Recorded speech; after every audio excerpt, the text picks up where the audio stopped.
നമസ്കാരം. ശ്രീമദ് ഭാഗവതം രചിച്ച വ്യാസമുനിയുടെ അച്ഛനായ പരാശരമുനിയുടെ ആശ്രമമാണിത്. പ്രാചീന പരാശരാശ്രമം എന്നാണ് പറയുന്നത്. മലയുടെ കീഴിലായിട്ട് അധികം വലിപ്പമൊന്നുമില്ല, ചെറിയ ചെറിയ കോണികളും ഇതുമൊക്കെയായിട്ട് മേലെയാണ് ആശ്രമം. റോഡ് അരികിലാണ്, റോഡ് മുന്നിൽ തന്നെ റോഡ് പോകുന്നുണ്ട്. ആശ്രമത്തിൻ്റെ മുന്നിലൂടെ തന്നെ റോഡ് പോകുന്നുണ്ട്. ഇറക്കത്തിലാണ്, ഒരു മലയുടെ ഇറക്കത്തിലാണ്. ഇവിടെ കേരളത്തിൽ നിന്നുള്ള ഒരു സന്യാസിയുമുണ്ട്. അദ്ദേഹത്തിനോടൊപ്പം ഫോട്ടോ ഒക്കെ എടുത്തു. ഈ ഉള്ള സന്യാസിമാരൊക്കെ കുറച്ച് പ്രായമുള്ളവരാണ്. പരാശരാത്മജനായ വ്യാസമുനിയാണ് എല്ലാ പുരാണങ്ങളും ഇതും ഒക്കെ രചിച്ചത്.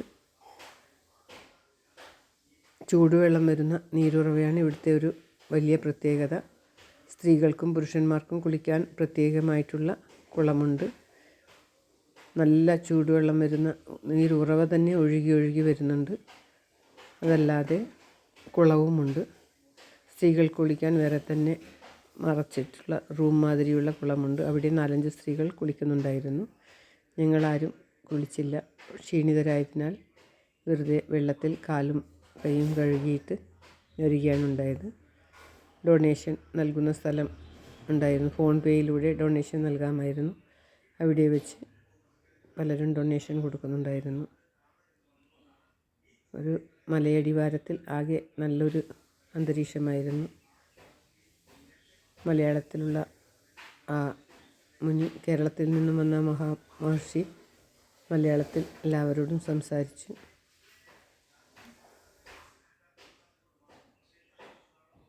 നല്ല ഒരു അന്തരീക്ഷമായിരുന്നു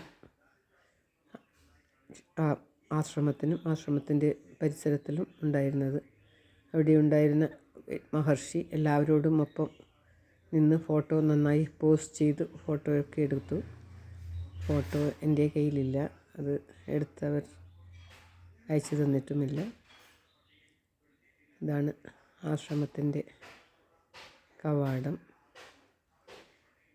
അവിടെ തന്നെ താമസിക്കുന്നവരായിരുന്നു മഹർഷിമാർ എന്ന് തോന്നുന്നു. വളരെ പേർ അവിടെ വന്ന് ആ ചൂടുവെള്ളത്തിൽ കുളിക്കുന്നുണ്ടായിരുന്നു. ചൂടുവെള്ളത്തിൽ കാലൊക്കെ കാണിച്ചു. നീരുറവ, പതക്കുന്ന നീരുറവ ഇങ്ങനെ വരുന്നുണ്ടായിരുന്നു.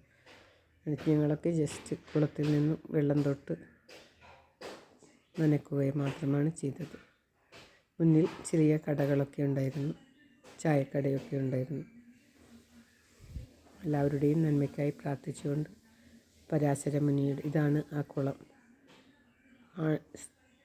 ആണുങ്ങൾ കുളിക്കുന്ന, ആണുങ്ങളും പെണ്ണുങ്ങളും എല്ലാം കുളിക്കാൻ പറ്റുന്ന കുളമായിരുന്നു ഇത്. അതിൻ്റെ അപ്പുറത്തെ ഭാഗത്ത് സ്ത്രീകൾക്ക് മാത്രമായിട്ടുള്ള കുളവുമുണ്ട്.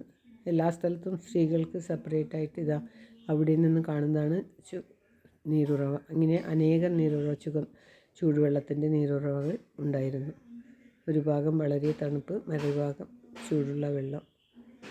നല്ല തണുപ്പുള്ള സമയമായിരുന്നു, എങ്കിലും ആ ചൂടുവെള്ളം വളരെ ആൾക്കാർ നീന്തി കുളിക്കുന്നുണ്ടായിരുന്നു.